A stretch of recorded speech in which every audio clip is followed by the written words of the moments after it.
Join us for lively discussion about the A-State community. Each week, we'll meet with a variety of faculty, staff, and students to discuss all things Arkansas State University. Live from the ASU-TV studios in the School of Media and Journalism, this is A-State Connections. And hello, everyone. Welcome to A-State Connections on ASU-TV. I'm Jonathan Reeves, Academic Advisor at Arkansas State University. Well, Arkansas State sports are in full swing, and as we start the season 5 of A-State Connections, we're going to be talking about A-State sports. Paint the Town Red this week leads up to Saturday's football game with Tulsa, volleyball, soccer, and much more going on right now. Here to talk about all things Red Wolf sports is Associate Athletic Director of Marketing and Fan Engagement, and my good friend Brad Bobo. Yes, Thank sir. you so much for coming back and joining us. No, it's always a pleasure. You know, on a lot of fronts, just to sit and get to chat with you, but to come back on campus. Period. I love being on campus. Certainly love being in this building and get a chance to see the things you guys are doing with these students. As a former one myself, it's awesome to get to see how this thing just keeps evolving. What is so fun is that you're talking about the students, and we always give a shout out to the students who are behind the scenes running the show, but they do such an amazing job. And really, we're kind of throwing them, into everything, especially with this being the first show of the season. But they always do fantastic. So never a doubt. No. Always good, always good. So now let's start by talking about, of course, football. We had the UCA game that took place, and now we've got another one coming up. It's a big week with Paint the Town Red. Man, there's a lot of stuff going on. Yeah, there sure is. And go back and touch on Saturday just a little bit. This past Saturday. The end result is 1-0, and that's all that matters. Yeah, you never apologize for winning. Right. And then you take it and you build on it. I mean, that's our football team, that's our athletic staff, that's my staff, in game management and the game day stuff. Everybody's, back in the lab this week building and improving from game 1 to game 2. So it's exciting to get to turn right around and do it again. We had our largest crowd since COVID Saturday night. Best student section probably at least that long. And it started like you could get the indicator with Red Wolf Walk Saturday afternoon that it was good. And so all of a sudden, well, that's a tip that maybe the rest of this is going to be good. And I even, can go back a step further as we were talking off the air.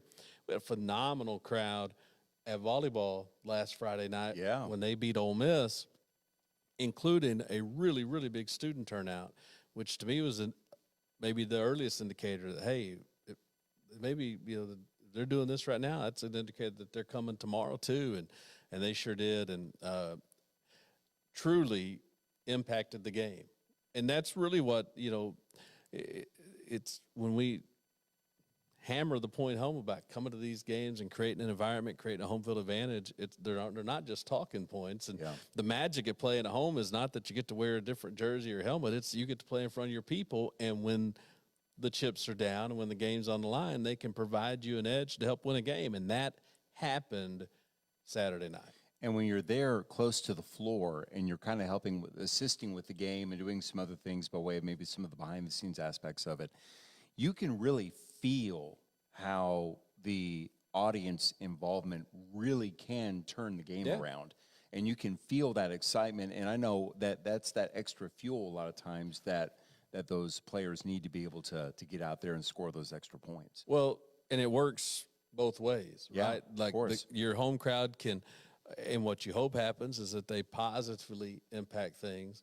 But, I mean, just being honest, a bad home crowd has the same ability to negatively impact things. And that's where, Red Wolf Walk before a football game that happens 2 hours and 15 minutes before. So for a 6 o'clock game like this week, that happens at 3:45. That's why we just continuously talk about how important that is, because that's the note, our players start their game day on.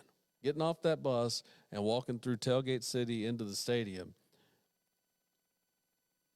If it's good, then that means then they've got a little juice going in the stadium. But if it's bad, it absolutely can go the other way. So it was great this past Saturday. Looking forward to being probably, hopefully, even better this week for Tulsa. And the weather's going to be perfect. Oh my gosh! You know, I mean, I'm looking like knocking on wood. I mean, yeah, right.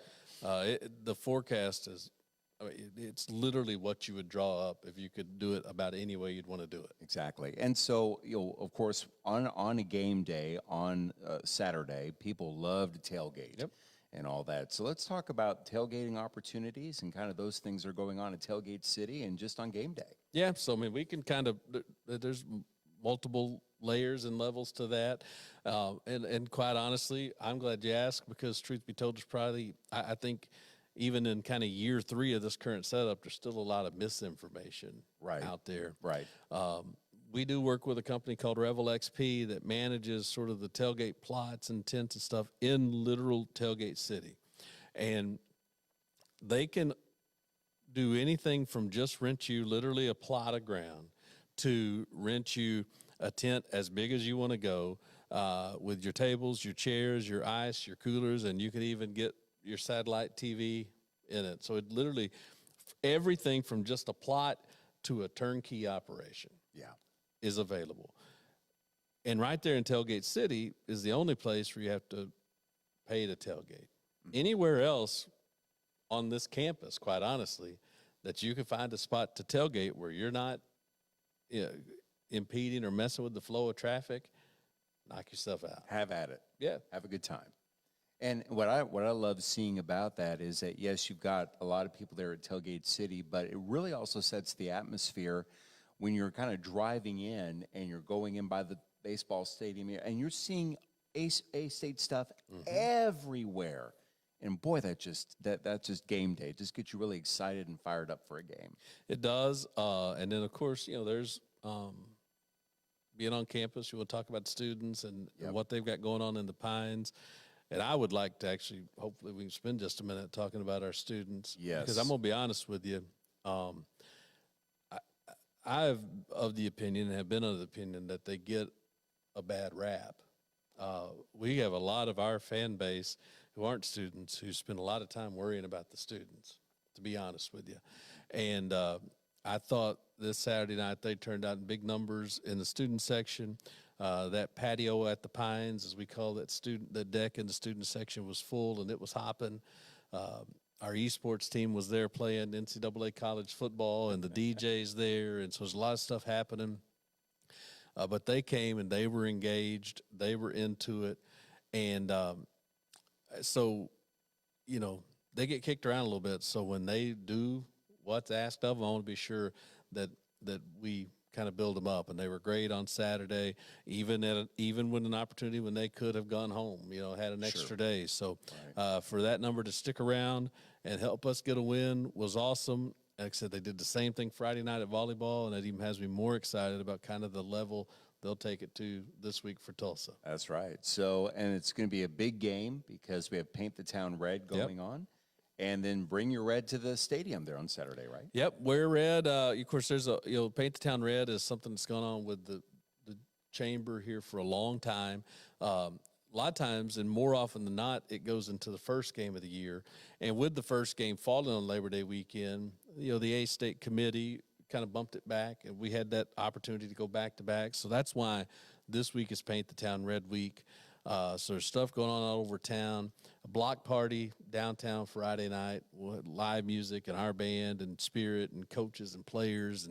And then, Saturday, wear red because not just because it's Paint the Town Red week, because there's always one of those, but our fans are not going to be the only ones wearing red this week.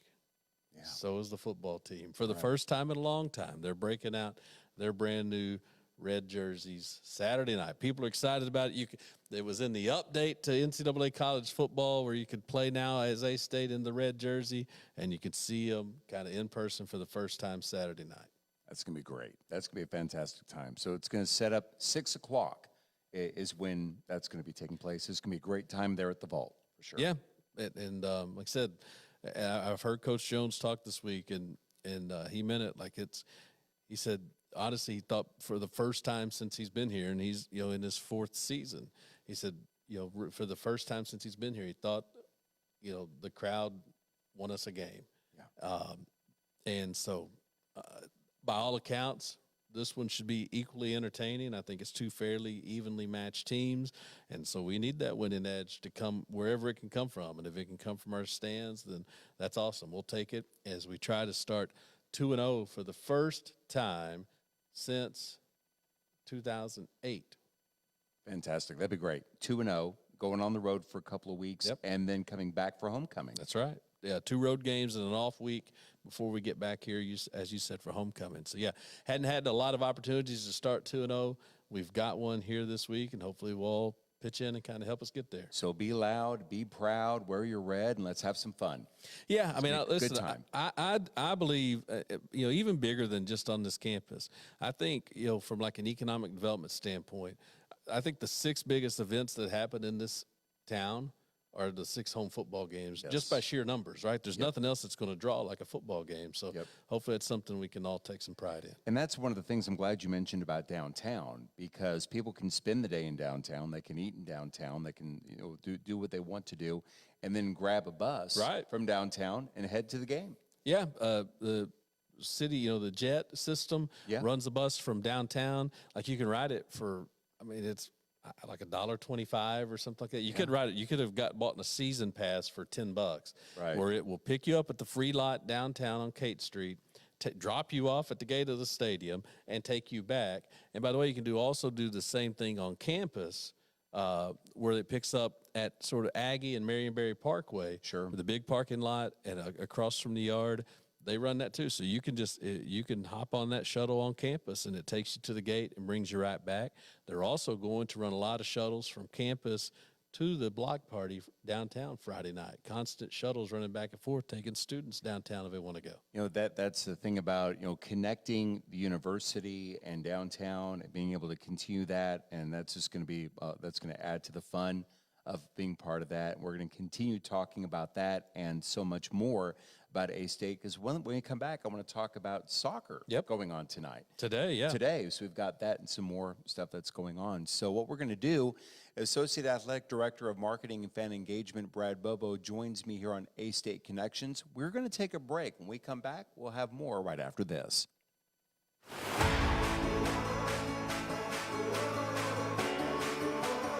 I think one of the things I learned at Arkansas State was life is 10% of what happens to you, 90% of how you respond to it, and that's just something that I live by.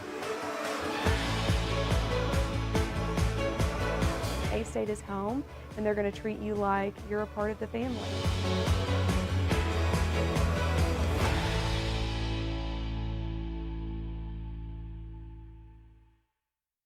Red Wolf Radio is a student-led organization at Arkansas State University wanting to hear your takes on pop culture, music, the news, and college life. Just about anything you can think of. Located in the Education and Communications building on campus, we are always looking for more volunteers. So if you're an Arkansas State University student, no matter the major, and this is something that interests you, shoot us an email at redwolfradio@astate.edu. That's redwolfradio@astate.edu. Let them hear you how. Live from the ASU-TV studios in the School of Media and Journalism, this is A-State Connections.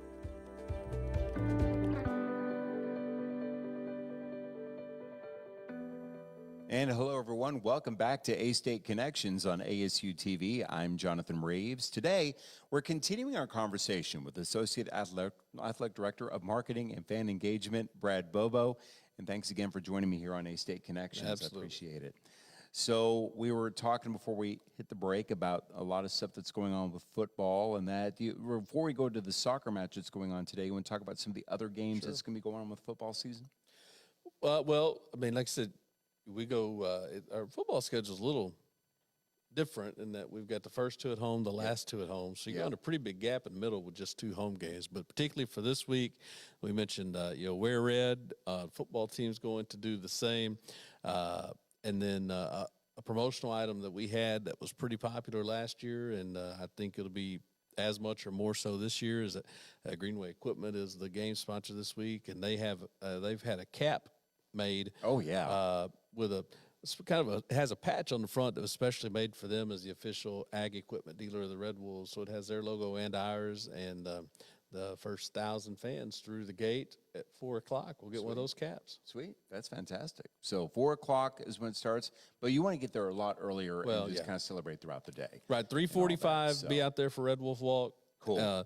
And then even if you don't have a tailgate, at that point, we've got the Hijinks Kids Zone that's up and running. Yep. We've got there are food trucks set up in Tailgate City just so that you don't feel like you've got to have a tailgate party to be able to go get something to eat. So the multiple food trucks out there with kind of different things to have too. Plus now those Alpha Pack tailgate parties that go on every home game where there's a group of community leaders have come together and they sell a kind of almost an all-inclusive ticket where for one price you get not just your game ticket but also a ticket to the Alpha Pack tailgate where they have food and drink and free music and other stuff going on. So, a lot of people pitched in to kind of help elevate game day. Very good. Sounds great. So, but we don't have to wait for Saturday for game day because today actually is game day. Today is game day and a big one. And so if you're watching this live or you see it before 3 o'clock today, I would love to see a big crowd at our soccer complex, which is, you sort of go to the end of the overpass on Marion Berry and circle back under it. And, our soccer team's at home at 3 o'clock this afternoon hosting Kansas State. So our volleyball team's already knocked off an SEC team this season, and so now soccer gets a chance to try to get in on the fun and hand a Big 12 team a loss here this afternoon. And that's one thing that it's really fun to be able to watch volleyball, to watch soccer. I mean, the soccer team, they got a good team. Volleyball's got a really good team. I mean, this is a lot of fun to be able to watch, and definitely want to get as many people, once again, out there to be able to see them play as well. Right, and so it'd be good. Free admission, obviously, to soccer matches. So check that out, and something we can mention today, and then come back and talk at greater length at any time you want. But it's part of a year-long celebration of the 50th anniversary of women's sports here at Arkansas State. That is fantastic. Yeah. And that's something that, honestly, I didn't realize until you just said that. So that's it started. Significant. That is significant. 1974 started with women's basketball, volleyball, and tennis were the three original sports, and they hired one coach, a lady by the name of Kay Woody, who I think was all of about 23 at the time. She was hired to coach all three. She was hired as the women's sports coach at Arkansas State, and that's when women's sports moved from being basically like club sports essentially now to be an intercollegiate and started competing. And so we had a handful of several former volleyball players back for the Ole Miss match. When volleyball gets home again, we'll be announcing the all 50-year team for our volleyball program. There'll be the same thing for basketball. But even though those three were the original three, we've just sort of rolled the other ones into it and just going to spend this year, celebrating how far women's sports has come really everywhere, but here at Arkansas State. And definitely worth the celebration for that, because the women teams are doing phenomenal, bringing in a lot of, it's just a lot of fun to be able to watch them and being able to have, and that's what I really love about this, is that you're going to get crowds that will come in and I love the support that the women get in the sports. It's just fantastic that we get so many people that are coming in and cheering on the Red Wolves. Long history of great crowds for women's basketball here. I said the volleyball crowd was great Friday night, and hopefully that'll continue to build there. And, this is actually, I think, the 25th soccer season, oddly enough, to kind of fall in line with that. Women's golf is getting going next week. Bowling will be going before you know it. Of course, they're 4-time national runner-up, and just waiting to knock down that last peg and win a national championship, which is absolutely coming. So, we've had a lot of success in women's sports, and really, the start we're off to with getting a football win. Volleyball starting 3-0. Soccer now is 2-1-1. They had a match suspended, but they've allowed one goal all season. It honestly is a lot of carryover to what was, I think for a lot of people, probably a sneaky good year last year that maybe people don't realize how good it was. Right. But, out of our 16 sports, 10 participated in some sort of off-season, or excuse me, some sort of postseason play last year. 10 of our 16 played in the postseason. Probably the highest number there's ever been in a single year. Of course, that's not even getting into kind of the momentum men's basketball has right now. We're off to a good start, but it's really building on what was a good year last year. Yeah, and I think you're right. There's not a lot of conversation that's about that, but when you think about that, how many universities can say they've had that many teams that have been participating in the postseason, as you say, to be able to do that, and that just really bodes well for not just what they're doing now, but for the future of Red Wolf So sports. it's an exciting time. Yeah, it really is. And I don't, I mean, it's my job to say that, but I'm not just saying it because of my job. It just happened. Fortunately for all of us, it's true that really across the board, we got an awful lot of our programs. I mean, really, you could honestly probably say every program is on an upward trajectory. And it's not very often at very many places you can say that. And we're fortunate to have that happening right now. So, hopefully everybody can tap into that and just help that trajectory continue to go up. Fantastic. I want to ask you about the Red Wolf Foundation while we've got just a few minutes here about that. For people who are not familiar with that, tell us about the Red Wolf Foundation, what they do, and what's kind of the trajectory for this year. Well, I mean, here, like most places, your foundation is a nonprofit arm of your athletics department. It is a nonprofit organization that helps us, in short, enhance the experience of our student athletes, to do things that we can do for them beyond just what they get in a scholarship. And not that that's not great, but it takes more. It takes a lot more. And so that's where, your foundation comes in. And there's people giving that in all kinds of ways, from up to, certain seats or parking locations that require a donation to obtain, up to 7-figure naming deals. Yeah, right. So there could be always that opportunity to be able to continue to do that. So stay tuned. Yeah. So are you teasing something that could be coming? We'll see. Ask me tomorrow. We might have to bring you back again if that's the case. So we'll have to get Galen Perkins on that for sure, who runs everything. So okay. So you've left us with a tease here. That's awesome. So with that, we are, once again, we are so excited about all of the things that are going on. Basketball will be starting up here real soon. Baseball, of course, will be going on in the spring and all that. The Red Wolf Foundation, does part of that money go into like for example, there's been talk for a while about upgrades to the baseball stadium and those kinds of things and all that. Do they kind of go into some of those things as well? They sure can. They absolutely can. There's so many kind of different ways to give. Whether it's just, again, to get your parking, to get your seats, right, to just give in general and say, hey, here's my gift, put it where you need it, up to, specific capital projects.